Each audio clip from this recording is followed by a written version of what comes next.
അങ്ങനെ ഭയങ്കര ആവേശത്തോടു കൂടി തുടങ്ങിയ കാര്യം പിന്നീട് അങ്ങോട്ട് ഫുൾ നിരാശയായിരുന്നു കേട്ടോ. തുടക്കത്തിലുണ്ടായിരുന്ന ഉഷാറൊന്നും പിന്നീട് അങ്ങോട്ട് ഉണ്ടായില്ല. എങ്ങനെയെങ്കിലും ഒന്ന് ചെയ്ത് അവസാനിപ്പിച്ചാൽ മതിയെന്നായി. പോട്ടിംഗ് മിക്സർ ഇടുന്നതിന് മുന്നേ തന്നെ ഞാൻ ആ പ്ലാന്റ് ജസ്റ്റ് പോട്ടിൽ വെച്ച് നോക്കിയപ്പോഴേ മനസ്സിലായി പണി പാളിയെന്ന്. ഇതിനിപ്പോൾ പോട്ടിംഗ് മിക്സർ ഇട്ടാലും അതിന് നിവർന്ന് നിൽക്കാൻ പോണില്ല എന്ന് മനസ്സിലായി. പിന്നെ സ്ഥിരം പരിപാടി കമ്പും വടിയൊക്കെ അന്വേഷിച്ചു. അങ്ങനെ തേടി പിടിച്ച് 2 കമ്പി കിട്ടി. അതിൽ ഒരെണ്ണം വലുത് ഒരെണ്ണം ചെറുതായിരുന്നു കേട്ടോ. വലിയ കമ്പി ഓക്കെ ആയിരുന്നു, ചെറുത് പറ്റുന്നുണ്ടായിരുന്നില്ല. ഒരു അഡ്ജസ്റ്റ്മെന്റിലാണ് ഞാൻ കെട്ടിവെച്ചത്. അപ്പൊ അതിന് കെട്ടിവെക്കാനുള്ള കയറൊക്കെ ടെറസിന്റെ മുകളിലായിരുന്നു. അങ്ങോട്ട് കയറാൻ പോലും എനിക്ക് ഉഷാറുണ്ടായിരുന്നില്ല. അപ്പൊ ടെറസിന്റെ മുകളിൽ നിന്ന് അച്ഛനാണ് എടുത്തിട്ട് തന്നത്.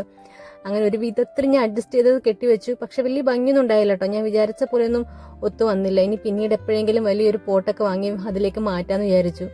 പിന്നെ അതിൽ നിന്ന് ഒരു ചെറിയൊരു പ്ലാന്റ് കിട്ടിയിട്ടുണ്ടായിരുന്നു. അത് ഞാൻ വേറൊരു പോട്ടിലാക്കി വെച്ചു. പിന്നെ ചകിരിച്ചോറൊക്കെ ഞാൻ ബാക്കി വരുന്നത് ഇങ്ങനെ എല്ലാം കൂടി കുതിർത്തിട്ട് അതൊരു കവറിലാക്കി വെക്കാൻ പതിവ്. അങ്ങനെ അതൊക്കെ എടുത്ത് വെച്ചു. അപ്പോൾ അത്രയേ ഉള്ളൂ.